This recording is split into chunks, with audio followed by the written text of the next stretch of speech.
SLT අලුත් mega line connection වලට 50%ක දීවන. තවත් ඔෆර් ගැන දැනගන්න 12112 අමතන්න.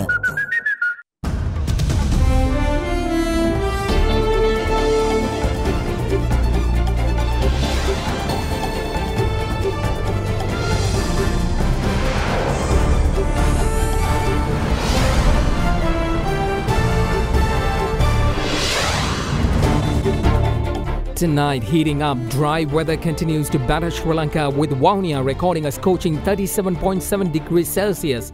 Government to make a 500 megawatt purchase from the private sector to end power cuts. Recording a milestone, the passenger train made its maiden journey on the newly built Mathura-Beliatha railway track. Questions on sovereignty. Questions raised on the formation of rules and regulations to set up separate administration outside Colombo Municipal Council jurisdiction. Stand down.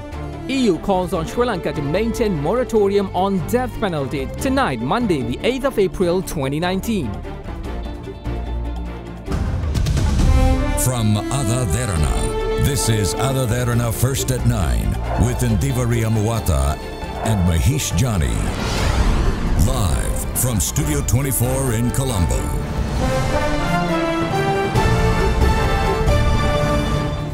And a very good evening and welcome to First at 9 right here on AdaDerana 24. As we come on the air, there are many stories to discuss. Good evening, Indivari. Good evening, Mahesh. Yes, dry weather, excessive dry weather continues to hinder daily activities in Sri Lanka, while across the world we see extremely different weather conditions. Exactly. Most are talking about the fact that this is a result of global warming, but the weather here in Sri Lanka is absolutely unbearable, especially up in somewhere around in Anuradhapura, Vavuniya, 37 degrees. That was something that you usually see in the Middle East.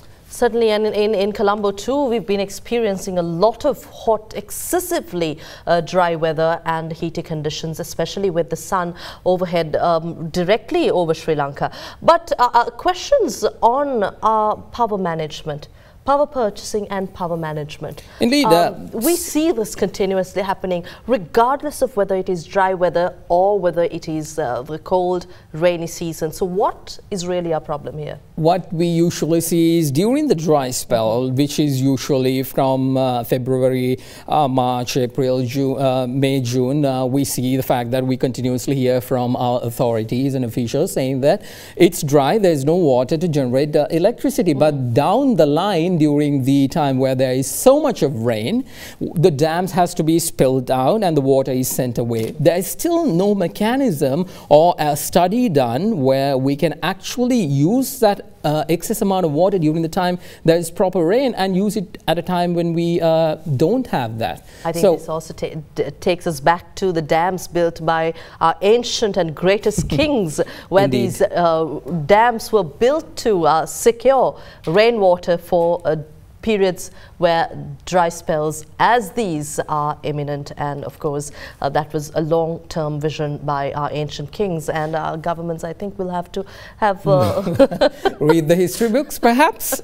Anyways, we're going to start off with the story with regard to the extreme weather conditions. It is our lead story. The harsh conditions of dry weather continues to batter the island as the soaring heat of the sun is felt across Sri Lanka, with the highest, just like we mentioned a little while ago, 37.7 degrees Celsius recorded from Vavuniya.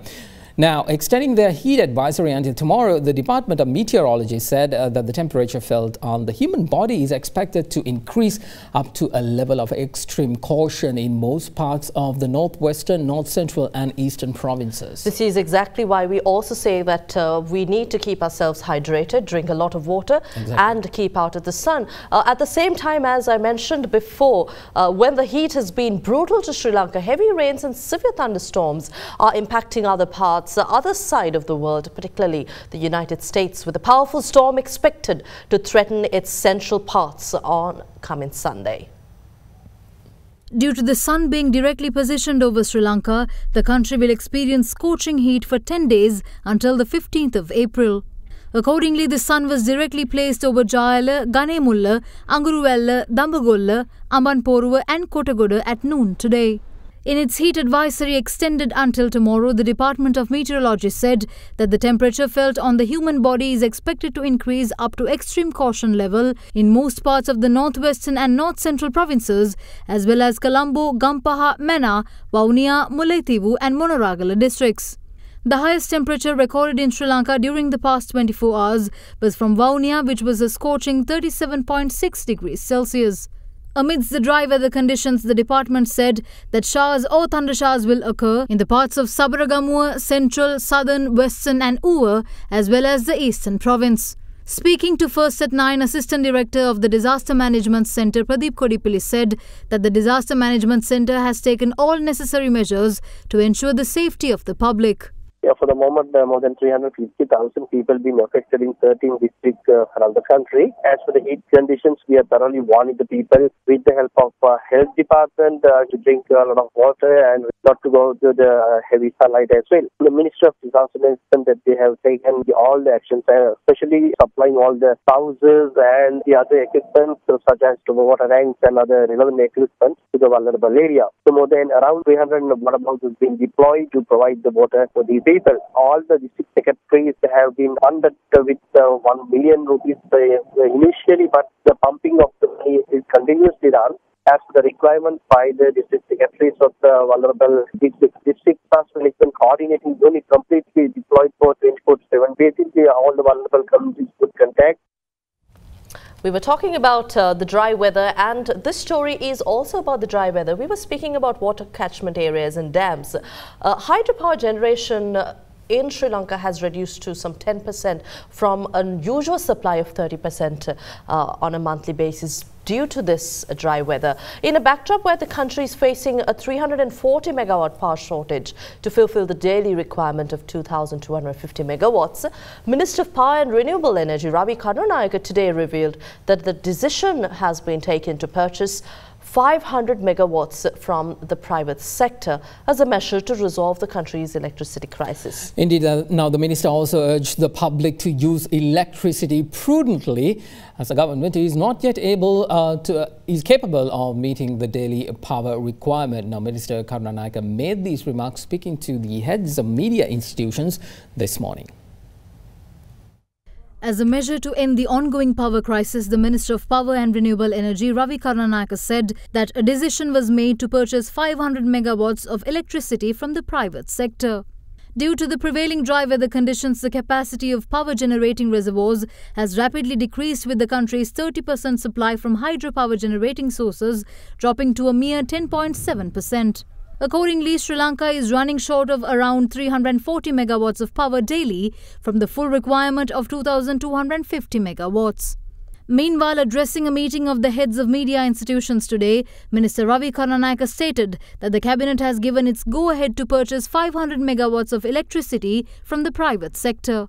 විදුලි බල මණ්ඩලයේ නිෂ්පාදනය කරන ඒකකට වැඩිය අඩුවෙන් තමයි අපි ගන්නේ පුද්ගලික අංශය. අපි මෙගාවට් 500ක් අපි එකතු කරනවා අපේ ජෙනරේෂන්. අද ගන්නවා රුපියල් 25ත් 26ත් අතර. හැබැයි අපේ විදුලි බල මණ්ඩලයේ නිෂ්පාදනය කරන්න සාමාන්‍යයෙන් ඒකකයකට අපේ කැලණි තිස්සේ යනවා රුපියල් 37ක් 39ක්.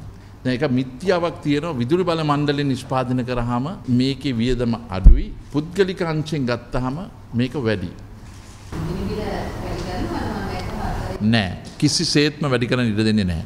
පුළුවන් නම් 2021 වෙනකොට අඩු කරනවා. From 11 there will be no power cuts at all. But that does not mean the problem is over. We would like you to restrain in using, because every one light that you off in one house, it will help to either reduce the loss of CB or at least provide the light to another house. And we regret the inconvenience that has happened on behalf of the ministry. India and Sri Lanka had agreed to increase cooperation in some of the crucial areas in security and defence when Indian Defence Secretary Sanjay Mitra called on President Maithripala Sirisena at the President's official residence in Colombo today. Now, the President's media division reported that regional security, in which curbing drug smuggling and human trafficking were a highlight of the discussion. Upon a request by President Sirisena, the Indian Defence Secretary had agreed to look into the possibility of enhancing training facilities extended to Sri Lankan forces. Sanjay Mitra will also hold talks with his Sri Lankan counterpart Hemasiri Fernando on deepening security cooperation between the two countries.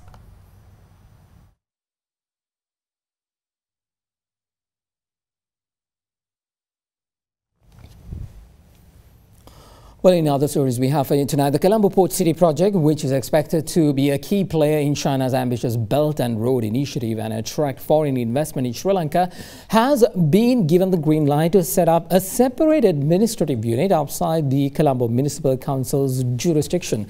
Minister of Megapolis and Western Development Partli Champika Ranawaka said recently that the formation of such an administrative unit will even allow its residents to conduct separate elections. Well, following the minister's comments, however, questions were raised on how these laws and regulations will be formulated and how it affects the sovereignty of this island nation. MP Vasudeva Nanayakara, speaking to First at 9, said that allowing a separate administrative unit for the Port City development area will only grant the new land area developed next to Colombo's harbour independence from Sri Lankan government's administration, and therefore it should be brought under the purview of the Colombo district. Meanwhile, constitutional expert attorney at law Krishmal Varnasuriya urged that whatever measures taken to set up a separate administrative unit outside Sri Lanka must be done in accordance with the supreme sovereign law of the island. The Colombo Port City project, which is being built to the tune of $1.4 billion, will be an extension of Colombo, spanning 269 hectares of reclaimed land from the sea and comprise of 5 different precincts, including the Financial District, Central Park Living, Island Living, the Marina and the International Island. Speaking to local government representatives recently, Minister of Megapolis and Western Development, Partli Champika Ranawaka, said action has been taken to fill the entire 269 hectares which have already been reclaimed. The first 4 plots of land will have its own financial town, an international hospital, a school and a conference hall for the benefit of its residents. Furthermore, steps have been taken to set up a separate administrative unit outside the Colombo Municipal Council's jurisdiction to run affairs of the Colombo Port City. Minister of Megapolis and Western Development Partli Champika Ranawaka adds that law for administrative unit outside the Colombo Municipal Council's jurisdiction will be formulated after the beginning of Parliament in May, and the lands will be sold under the Urban Development Authority. Speaking to First at 9, constitutional expert Krishmal Varnasuriya said that if a separate administrative unit is to be set up outside Sri Lanka, it has to be carried through an Act of Parliament. Colombo Municipal Council, that of course subject to it being passed by some law of Parliament or even under the Municipal Council ordinance. I don't know if they have sufficient power to do that, but they can certainly devolve it for administrative purposes. If they breaking up an existing unit or an existing unit of a country, whether it's a local sabha or Pradesh sabha area, then there is a procedure under which they must bring the matters before Parliament and then have it approved. If it's by a parliamentary act, they can separate it for administrative purposes. There is nothing illegal in that insofar as the constitution is followed, and they do it in terms of the legislative process. But remember, all that is subject to the supreme sovereign law of the land. So none of that can conflict with the supreme law of the land, which is the constitution. Meanwhile, speaking to First at 9, UPF MP Vasudeva Nanayakara was adamant that administrative functions should fall under the purview of the Colombo district. Administrative units are carved out in the country according to a particular method, and accordingly Colombo is part of the Colombo district, and any other part that comes within the Colombo district has to be governed within the Colombo district under the AGA, under the GA and other administrative mechanisms. Otherwise, this new administrative unit will seek to become more and more independent of the country's general administration, which can be a problem for the people who are inhabiting this island with an administrative unit which has no connection with its mainland. Also in the news, the delegation of the European Union expresses concern over Sri Lanka's recent measures to resume executions, ending the country's 43-year moratorium on the death penalty as part of a stepped-up anti-drug policy. In a joint statement issued in agreement with the embassies of France, Germany, Italy, Netherlands, Romania, Norway and Switzerland, as well as the High Commissions of UK, Canada and Australia, the delegation pointed out that although action to counter the trade of illicit drugs is important and necessary, the evidence does not support the argument that the death penalty is an effective deterrent.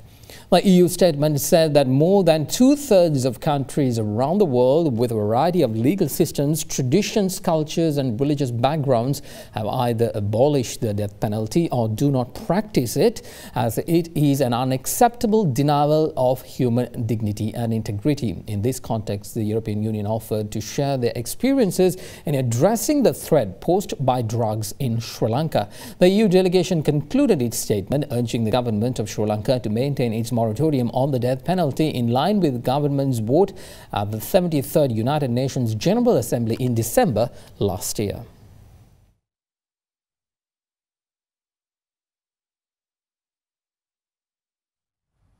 Leader of the opposition Mahinda Rajapaksa states that it will be useful to obtain verdict from the judiciary on holding the much delayed provincial council elections instead of seeking opinion from the Supreme Court. The opposition leader made this remark responding to journalists following an event in Polonnaruwa today.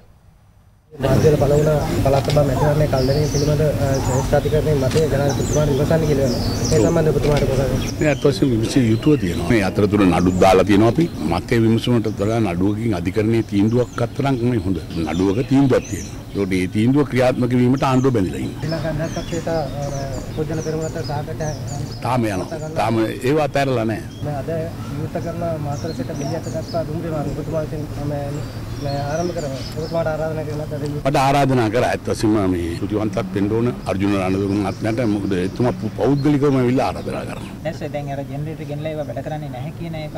ඒක තමයි ඉතින් generator ගෙනලා තියෙන්නේ වෙන හේතුවක් ඉඳන් සීතල රටවල් වල තියෙන ජෙනරේටර් වගේ අලු ගෙනලා තියෙන්නේ. මේකට ඔයිල් ඕනේ වුණාම ඒ ඔයිල් ගේන්න ඕනේ ඉන්දියාවෙන් විශේෂයෙන්. ඉතින් මේක මේ කොමිස් ගහ ගන්න වැඩපිළිවෙලක එක කොටා 16 trade unions from nursing services, supplementary services and paramedical services are currently engaging in a 25-hour token strike across the island.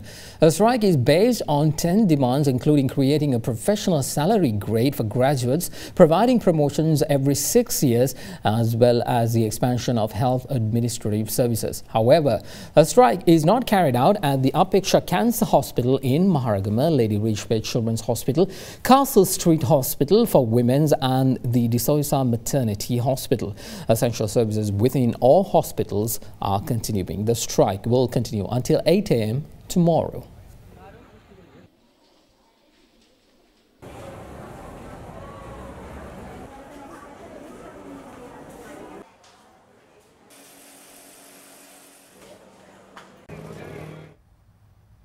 And the Ministry of Education today issued a circular making Grade 5 scholarship examination no longer compulsory. Now, the circular 8 of 2019 issued by the Education Ministry states that students will be permitted not to sit for the examination upon their discretion and they should not be pressurized in any manner regarding such decision. The circular also makes the Zonal Education Director responsible for providing schools for Grade 6 students who do not sit for this examination. It is also noted that promoting activities, or rather promotional activities based on the scholarship examination results should not be conducted. The Education Ministry stresses that accepting donations when admitting children to Grade 6 is completely prohibited, while adding that only prescribed fees such as for facilities, services and schools developed should be levied. The decision was taken following recommendations by a committee comprising educationalists, child psychologists, pediatric specialists and other experts who were appointed to look into reforming the Grade 5 scholarship examinations in Sri Lanka.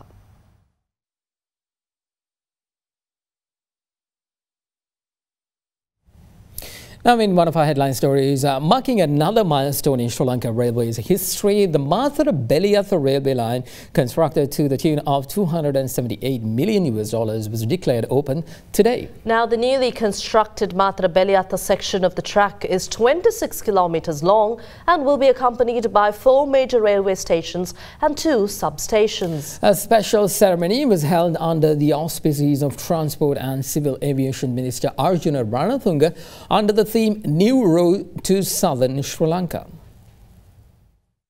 The project pertaining to the construction of a new 100-kilometer long railway line from Mathura to Katharagama was proposed in 1990 and the foundation stone was laid in 1992.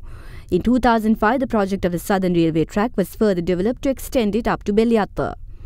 The construction was funded in 2010 after the government entered into an MOU with a Chinese company to establish the railway line. Accordingly, the first test run on the newly constructed 27-kilometer-long Matra-Belyatta railway track was conducted in January this year, and the maiden journey of the passenger train took place today under the auspices of Transport Minister Arjuna Ranatunga.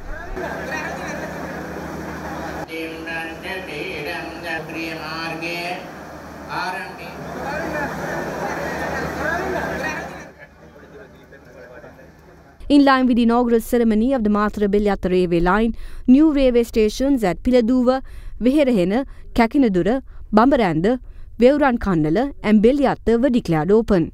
7 trains are scheduled to commute from the Belyatta railway station. The Matra-Belyatta railway line is also set up on the 2 longest railway bridges on a local railway track. The tunnel near the Kakandura railway station, recorded as the longest tunnel in Sri Lanka with 2,007 feet, is another attraction for the new railway track.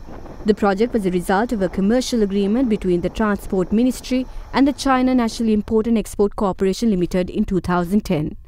The project was funded by China Exim Bank and the construction was completed within 3 years.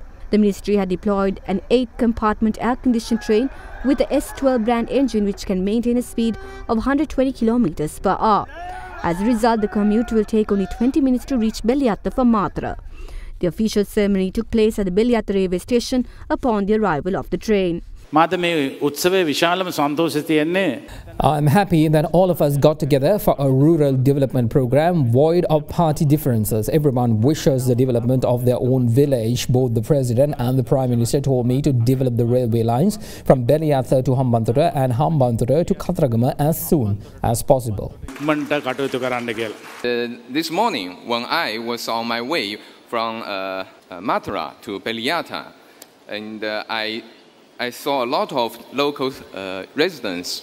They are not only waiting at the railway station, but everywhere. They are very happy with this newly built railway.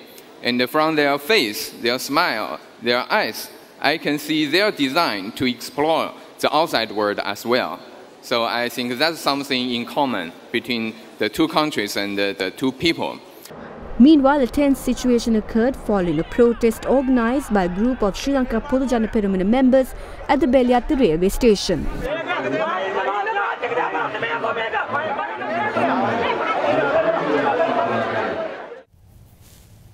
All politicians of the country, irrespective of their party affiliations, should be held responsible for the division among the people of the country based on the language they speak. Now, speaking at an event in Colombo today, the President highlighted the importance of ensuring that language is used as a tool to promote unity amongst different sects in the country. The launch of the simple Sinhala language translation of the Holy Al-Quran was held at the BMICH yesterday under patronage of President Maithripala Sirisena. The initiative was carried out by the All Ceylon Jammiatul Ulama with the assistance and the guidance of Islamic scholars. The first copy of the Sinhala translation of the Al-Quran was presented to President Sirisena by the chairman of ACJU, Sheikh Rizwe Mufti. Ugat Samajaya kisi vidaka භාෂාව නිසා බෙදෙන්නේ නැහැ. මේ සියලු භාෂාවන් කතා කරන ජාතීන්ගේ නායකයින් එකට ඉඳලා සුද්දන්ට විරුද්ධව සටන් කරනවා. ඒ නිසා තමයි අපිට නිදහස ලබා ගන්න පුළුවන් වුණේ සුද්ද මේ රට දාලා ගියේ. නමුත් අපේ රටේ දේශපාලකයන්ගේම තිබෙන වැරදි නිසා අපේ ජාතීන් වෙන් කරන ප්‍රධානම කාර්යයක් තමයි සිංහල මහාවිද්‍යාලය, තමිල මහාවිද්‍යාලය, මුස්ලිම් මහාවිද්‍යාලය කියලා බෝඩ් දාගෙන ඒ ජාතීන්ට වෙනම පාසල් වෙන් කරමු. අල් කුරානය සිංහලට පරිවර්තනය කිරීම. මේ රටේ ජාතික සංහිඳියාව සහ සමගිය ඇති කිරීමට ඉතාම විශිෂ්ට ඓතිහාසික පියවරක් විදියටයි මම ගන්නවා. The non-governmental organization of International Truth and Justice Project, along with the United US law firm Horsfield, has filed a civil damages case in the United States against former Defense Secretary Gotabaya Rajapaksa for an alleged torture of a Tamil national. Now, issuing a statement today, the organization said notice has been served on the former Defense Secretary on allegations pertaining to the assassination of veteran journalist Lasantha Wickrematunge as well. However, a spokesperson representing the former Defense Secretary Gotabaya Rajapaksa told AdaDerana that none of the US courts had issued any summons to Gotabaya Rajapaksa on these matters. Issuing a statement today, the non-governmental Organization of International Truth and Justice Project said that along with the US law firm Hausfeld, it had filed a case of civil damages in California against former Defense Secretary Gotabaya Rajapaksa following a complaint made by alleged torture survivor Roy Samadanam at the United States District Court for the Central District of California. The ITJP says that Samadanam, who is a Canadian national, had been detained in Colombo in 2007 by the Terrorism Investigation Division of Police and was physically and psychologically tortured. Samadanam was allegedly forced to sign a false confession between being released in August in 2010 on a plea deal and a fine. According to the ITJP, Samadanam had also won a UN Human Rights Committee case in this regard. However, Sri Lanka has failed to abide by the particular compensation ruling. The statement went on to say that a notice was formally served on former Defence Secretary Gotabaya Rajapaksa yesterday at a parking lot in Pasadena after private investigators tracked down Rajapaksa, who is currently on holiday in California. A second notice had also been served at the time on a separate case filed by another organisation on behalf of the assassinated veteran journalist Lasantha Wickrematunge. The executive director of the ITJP says that as Rajapaksa, who is a dual citizenship holder, will have to give up his US citizenship to contest in the upcoming presidential election soon. This will be the last chance they will have to hold him accountable on these allegations. Following an inquiry by AdaDerana, a spokesperson representing the former Defence Secretary, however, said that Gotabaya Rajapaksa categorically denied reports that summons were issued to him by a US court. The representative also said that Rajapaksa is currently in another state and not in California, and that he is expected to return to Sri Lanka on the 12th. Meanwhile, views were expressed regarding these developments at media briefings today. For 12 years, Ahimsa Wickrematunge has not filed any complaints in any of the police stations accusing former Defence Secretary Gotabaya Rajapaksa on the assassination of her father Lasantha Wickrematunge. Rajapaksa has not been named as a suspect in this case by any of the Sri Lankan courts. As far as we know, Wickrematunge's brother has made a complaint with former UN High Commissioner for Human Rights Navi Pillay that former Army Commander Field Marshal Sarath Fonseca is behind the assassination. So it will be a joke if Ahimsa Wickrematunge, Tamil diaspora or Prime Minister Ranil Wickremesinghe try to be a hurdle in Rajapaksa's attempt to withdraw his US citizenship status to contest in the upcoming presidential election. Ranil වික්‍රමසිංහලා හෝ බලාපොරොත්තු වෙනවා නම් ඒක විහිළුවක් විතරයි හිතලුවක් විතරයි කියන එකයි කියන්නේ. නීති කටයුත්තක් සිද්ධ වුණොත් ඒක අවසන් වෙනකම් ඔවුන් ඒකට අවස්ථාව ලබා දෙන්නේ නැහැ නේද? නඩුවක් දාපු පමණින්ම පුරවැසිභාවයේ ඉවත් කිරීමේ ඉල්ලීම ප්‍රතික්ෂේප කරන නීතියක් හෝ සම්ප්‍රදායක් ලෝකේ කොහෙවත් නැහැ. Two more suspects who were arrested in Dubai, along with notorious drug kingpin Markandre Madosh, recently were deported to Sri Lanka last night. Now, the suspects were identified as Mohammed Nazim Mohammed Faizer from Maligawatta and Mohammed Jabir Mufa from Maradana, who were arrested by the officials of the Criminal Investigations Department at the Bandaranaike International Airport early this morning. Meanwhile, police media spokesperson SP Ruan Gunasekara said that interrogation of Mohammed Nazim Mohammed Faizer concluded this evening and he was later handed over to the Colombo Crimes Division for further investigations. SP Ruan Gunasekara went on to say that the interrogation of Mohammed Jabir Mufa is still ongoing at the airport premises. We're going to take a look at business and international sports news right after this short break. Stay with us.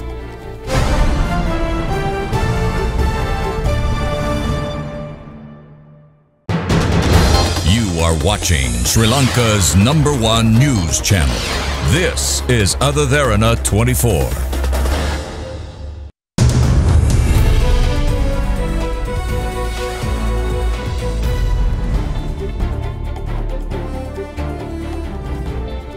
On to business news. Governor of the Central Bank, Dr. Indrajit Kumaraswamy, says that the Monetary Board has given forward guidance indicating that there are strong grounds to consider reduction of policy rates going forward, despite its decision to maintain the rates at their current levels this month. Accordingly, the standing deposit facility rate this month will remain at 8%, while the standing lending facility rate will remain at 9%. Dr. Kumaraswamy, however, highlighted several concerns with regard to to the decision taken by the Monetary Board for taking a patient stance during this period, with one of the factors being the increase of the core inflation rate, which he says might have been caused by some underlying pressure in the economy. Provided the current conditions remain, the Monetary Board is of the view that there could well be a strong case for reducing policy rates going forward. In terms of easing, so there's subpar economic growth, we still have an output gap. The inflation we've had an uptick recently in headline inflation. However, both headline inflation and core inflation are very much within the target 4 to 6% range, and inflation expectations remain well anchored. The growth of monetary aggregates are decelerating and are very much within the range we want them to be. Private sector credit has actually decelerated significantly. There was an actual contraction of 4.3 billion in January and a very small increase of 7 billion in February. So that is a cause of concern. And there may possibly be an adverse credit cycle unless that is given some attention. Nominal and real interest rates continue to be high, very high. In fact, if you look at the regional comparator countries, our real interest rates are extremely high indeed. The exogenous pressures which were causing us to keep interest rates up to protect the currency by discouraging capital outflows, that pressure has been significantly reduced because the Fed has moved to a very dovish stance. So all that argues for an easing of monetary policy. But there are one or two concerns which made the Monetary Board take a patient outlook on this occasion. One is core inflation has gone up a little bit, so we need to see whether there is any underlying pressure that is coming through. The second is, of course, there were some salary increases and pension hikes. There was the public sector wage increase in the budget, the plantation workers' wage increase, an increase in pensions as well, which will clearly increase aggregate demand. So we thought it would be good to see how that plays itself out. Also, the measures already undertaken by the central bank, particularly the 2.5% reduction in the statutory reserve ratio, which infused 150 billion rupees on a permanent basis into the system. And that has been supplemented by the Treasury paying about, I think, a little over 70 billion rupees of overdue payments to the construction industry. So that money has also gone into the system.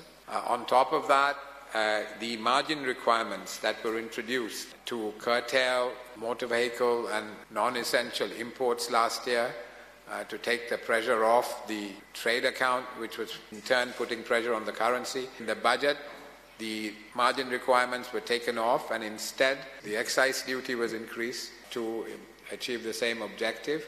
And that has or is releasing another 23 billion. So 150 billion through the SRR, 70 billion through payments to the construction industry, 22 billion through the reversal of the margin requirements. All that money has gone into the system as well. In the equities market, the Colombo's benchmark all-share price index closed 0.46% lower, down 25.90 points to 5,595.46. And the S&P SL20 index of more liquid stocks ended 0.78% lower, down from 21.39 points to 2,721.08. Market turnover was 690.4 million rupees, up from 219.9 million rupees the previous close, with 72 stocks ending lower against 34 that gained during the day. Net foreign selling was 34.3 million rupees against net selling of 7.3 million rupees on Friday. Here's a brief report on market performance. Bearish sentiment was witnessed in both debt and equity markets. Following the CBSL monetary policy announcement of a continuation of policy rates, the belly and the long end of the yield curve shifted slightly upwards, with overall market witnessing low volumes. In the equity market, index lost 26 points, mainly dragged down by big cap John Keys and LOLC, while 72% of the turnover was derived through trades made in Chevron and Mesa Corp. The Sri Lankan rupee closed stronger today at 174.60 to 70 cents against the US dollar as gilt yields edged higher and stocks closed lower. The currency has been strengthening against the US dollar in recent weeks on low credit growth. Now, the rupee, which fell to a record low in early January, has strengthened by more than 4.5% since then, and the central bank said today that rupee devaluation will be managed.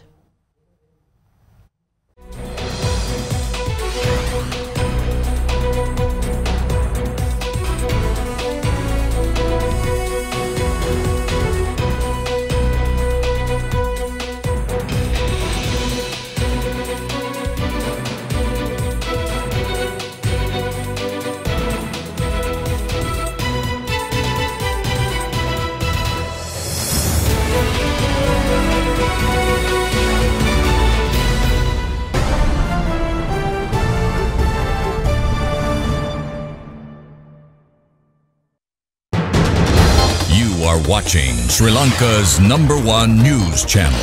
This is AdaDerana 24.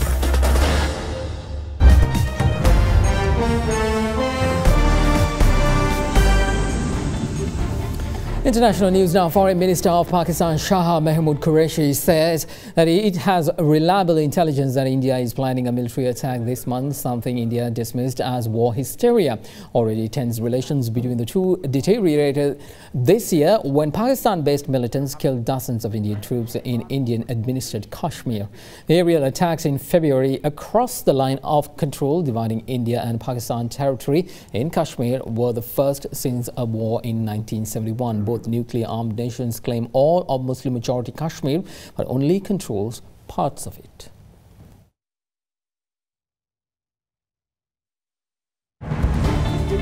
Well, that wraps up tonight's edition of First at 9.